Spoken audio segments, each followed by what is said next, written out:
The Nintendo Museum is part artifact display and part next-generation carnival. The lower level features games, both analog and video, that commemorate Nintendo's past. But you won't be able to play them all. Each game costs 1 to 4 coins, a fictitious digital currency tied to your museum ticket. You arrive with 10 coins, and that's a problem because there are way more than 10 coins worth of games. At the time of this video, the only way to get more coins is to visit more times. I was able to get 2 tickets, which means I have played a lot of the games. And I'm here to tell you which of these games is a wahoo and which is a Mari no. Match the cards on the ground to the ones showing on your tablet in Shiguriden. This game is the big digital floor at the center of the first level. The text on the cards are from Hyakunen Isshu, a classic anthology of poems.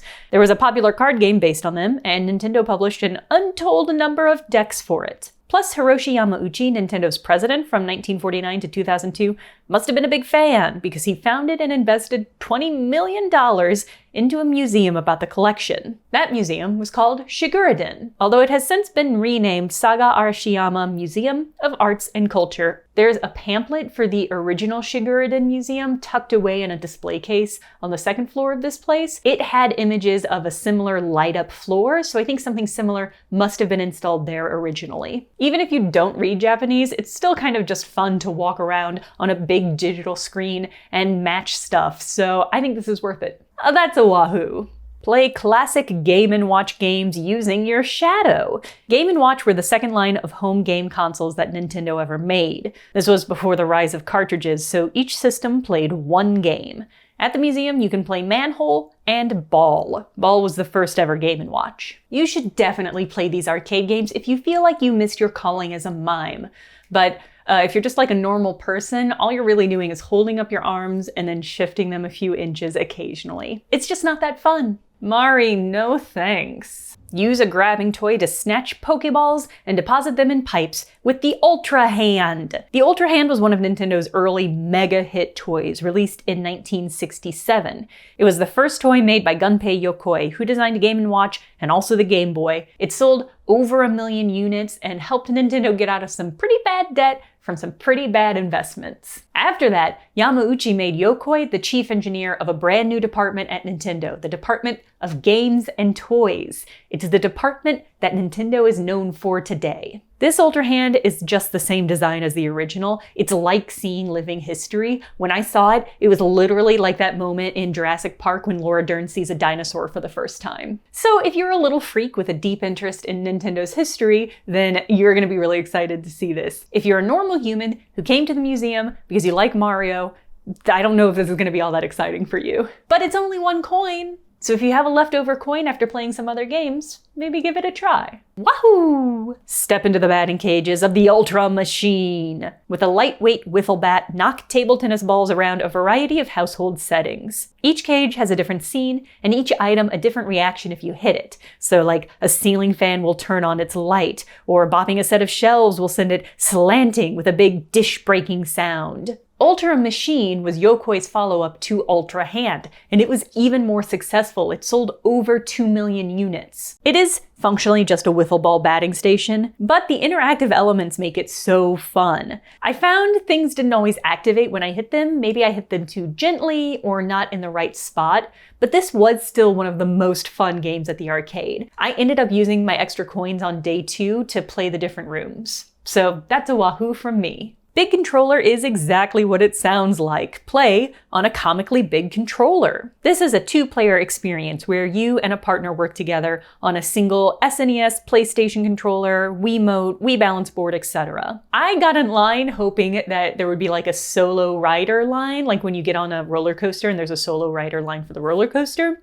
This was unacceptable. After a lot of hushed discussion amongst the employees, they told me that one of them would step up to partner with me. I chose the Wiimote flying game option, which was the worst one to force a stranger to interact with. The controller is surprisingly hefty, and it was really fun trying to like maneuver and find a novel way of playing with it. It made me feel like a borrower, which was fun. The next line over, people were like cheering and chanting for what must have been a really good boss fight with Bowser on the giant N64 controller, and that was fun. Big Controller is simple It's pure, it's a lot of fun even if you're playing with a stranger, but it'll definitely be more fun if you bring your own second pair of hands. Wahoo! Grab the controller and join hands with a loved one in Love Tester. This is based on another Yokoi product released in 1969.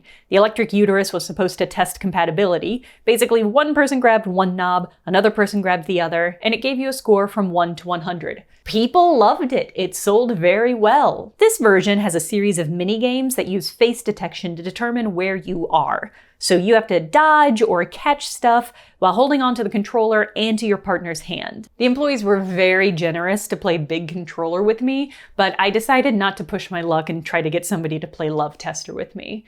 Because what happens if the game says we are in love? I'm just supposed to move to Kyoto? It's better not to risk it. So I didn't play this one, but I did see a lot of parents playing it with their children, and the kids were having the time of their lives. So I think it's probably a wahoo. Play NES, SNES, or PlayStation games with old school controllers. Honestly, this one sucks. The moment you scan in, a 7-minute timer starts ticking down. So pick a game quickly, and you better hope you don't pick a game that has a cutscene at the opening, or you might not get to play at all. And you don't get more coins, so if you waste it, it's just wasted. If you've never played any of these older systems and think this is your only chance, it might be worthwhile. But it's impossible to overlook that Nintendo is definitely using emulators for all of them, despite being super aggressive about suppressing emulation as an archival method elsewhere. This whole area represents how Nintendo controls their IP so that only they get to decide when and where you get access to it, and for how much coin. But it does capture one retro arcade experience. At the end of your time, you'll be prompted to continue your game by scanning in again. It's just like the quarter-sucking arcade machines of old. Mari no. Line up shots with the Zapper or Super Scope in a cooperative shooting game, Zapper and Scope. Switch between the two at any time with a minor transition delay. Fight waves of enemies while carefully avoiding friendly fire on Princess Peach and other friends. I went full bazooka on my run, even when the buttons started to hurt my fingers. And I had a blast, even though the dudes on either side of me were sniping the Goombas in my lane. At a whopping 4 coins, it's the most expensive game on the floor. It was also the most popular, so it had the longest line. And it was relatively short, less than a full 3 minutes. It feels more in line with classic arcade-style games, whereas some of the other experiences were a bit more novel. I mean, for 4 coins, you could play Ultra Hand 4 times. But I'd never used the bazooka before, and that was really fun. I would say try out the big controller and the Ultra Machine first, and then decide if you want to try those again, or if you want to try something new. I don't think you'd be disappointed with Zapper and Scope, though. Worth it. Woohoo! Woohoo! There is also one pay-to-play gaming experience, Hanafuda. This is another 2-person experience where it's really recommended you have somebody else with you, but if you're more of kind of like a lone wolf type, one of the employees will very graciously play with you. The museum doesn't give you a lot or any amount of context about what Hanafuda is, so let me give you a crash course. Hanafuda is why Nintendo exists. The company was founded in 1889 to manufacture Hanafuda playing cards. For decades, this is all Nintendo made. At the workshop, you get a brief rule explanation video. It's essentially a trick-taking game. You take cards from the middle that match your hand, but you're really trying to make bigger combos and to stop your opponent from making theirs. The table lights up and reads the cards to walk you step by step through the game. The light interface tells you when to draw, what cards match, and how much they're worth. It's pretty cool. And much like the poetry matching game on the floor, I saw an image of a very similar looking light up table in the Shiguriden Museum pamphlet. So I think this was pulled over from that as well. It's definitely helpful as a beginner to see what cards match and what everything is worth. But as you continue to play, it sort of gets in the way. The light instructions never go away, so as soon as it's your turn, it automatically shows you what the mathematically best move is. Since there's no need to actually strategize, these guardrails make the whole thing a little bit tedious. Once you remove the option of choice, it's just a game of luck. Occasionally I would go off script just to see what would happen, and what happened is I lost really badly. The kid next to me kept razzing his dad because his dad was also going off script and also losing. But it was the only way to have a real choice in the game, and that choice was To lose, to choose to lose. Ultimately, I do recommend this. I learned, I gamed, I had a good time. Now, that's a wahoo. And that's all of the games you can play at the Nintendo Museum in Kyoto. I hope this helps.